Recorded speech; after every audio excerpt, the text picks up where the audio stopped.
Mass look ರಗಡ್ dialogue ಸ್ಯಾಂಡಲ್ವುಡ್ನಲ್ಲಿ ಹೊಸ ಮೈಲಿಗಲ್ಲು ಸೃಷ್ಟಿ ಮಾಡಿ ಬಾಕ್ಸ್ ಆಫೀಸ್ನ ಭರ್ಜರಿ ಭೇಟಿ ಆಡೋಕೆ ಭೈರತಿ ರಣಗಲ್ ಬಂದೇ ಬಿಟ್ಟಿದ್ದಾರೆ ನಟ ಶಿವರಾಜ್ ಕುಮಾರ್ ಅಭಿನಯದ ಭೈರತಿ ರಣಗಲ್ ಸಿನಿಮಾ ಇವತ್ತು ಅದ್ಧೂರಿಯಾಗಿ ರಿಲೀಸ್ ಆಗಿದೆ.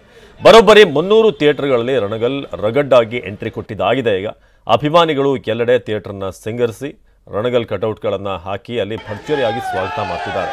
ಬೆಂಗಳೂರಿನಲ್ಲಿ ಬೆಳಗ್ಗೆ 6 ಗಂಟೆಗೆ ಫ್ಯಾನ್ ಶೋ ಮೂಲಕ ಭೈರತಿ ರಣಗಲ್ ಓಪನಿಂಗ್ ಪಡೆದುಕೊಂಡಿದೆ. ಈಗಾಗಲೇ ನಗರದ ನರ್ತಕಿ ಹಾಗೂ ವೀರೇಶ್ ಚಿತ್ರಮಂದಿರದಲ್ಲಿ ಭೈರತಿ ರಣಗಲ್ ಪ್ರದರ್ಶನ ಶುರುವಾಗಿದೆ. ಸೊ ಭೈರತಿ ರಣಗಲ್ನಂತೆ ಈಗ ಶಿವಣ್ಣನ ಫ್ಯಾನ್ಸ್ ಅಲ್ಲಿ ಕಪ್ಪು ಪಂಚೆ ಶರ್ಟ್ ಹಾಕೊಂಡು ಮಿಂಚುತ್ತಿದ್ದಾರೆ. ಜೊತೆಗೆ ಪಟಾಕಿ ಸಿಡಿಸಿ ಸಂಭ್ರಮಿಸಿದರು.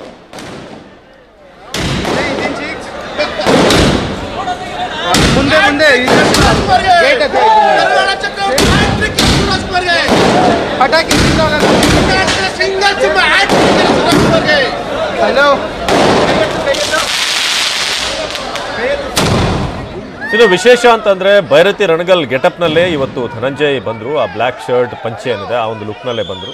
ಒಂದು ನರ್ತನ್ ಆಕ್ಷನ್ ಕಟ್ ಹೇಳಿರುವಂಥ ಸಿನಿಮಾ ಇದು. ವಿಶೇಷ ಅಂತಂದರೆ ಇನ್ನೊಂದು ಈ ಮಫ್ತಿ ಸಿನಿಮಾ ಏನು ನೀವು ನೋಡಿದ್ದೀರಾ, ಇಷ್ಟಪಟ್ಟಿದ್ದೀರಾ, ಅದರ ಪ್ರೀಕ್ವೆಲ್ ಇದು. ಅಂದರೆ ಮುಂಚೆ ಭೈರತಿ ರಣಗಲ್ ಹೇಗೆ ಏನು ಸ್ಟೋರಿ ಅನ್ನೋದ್ರ ಬಗ್ಗೆ ಈ ಸಿನಿಮಾ ಇದೆ. ಸೊ ಮಫ್ತಿ ದೊಡ್ಡ ಬ್ಲಾಕ್ ಬಸ್ಟರ್. ಇದಾದ ನಂತರ ಈಗ ಭೈರತಿ ರಣಗಲ್ ದೃಶ್ಯದಲ್ಲಿ ನೋಡ್ತಿರೋ ಹಾಗೆ ಡಾಲಿ ಧನಂಜಯ್ ಇವತ್ತು ಶಿವಣ್ಣ ಗೆಟಪ್ಪಲ್ಲೇ ಬಂದರು. ಬ್ಲ್ಯಾಕ್ ಶರ್ಟ್ ಹಾಗೆಯೇ ಈ ಬ್ಲ್ಯಾಕ್ ಪಂಚೆ ಏನಿದೆ ಅದನ್ನು ಹಾಕ್ಕೊಂಡು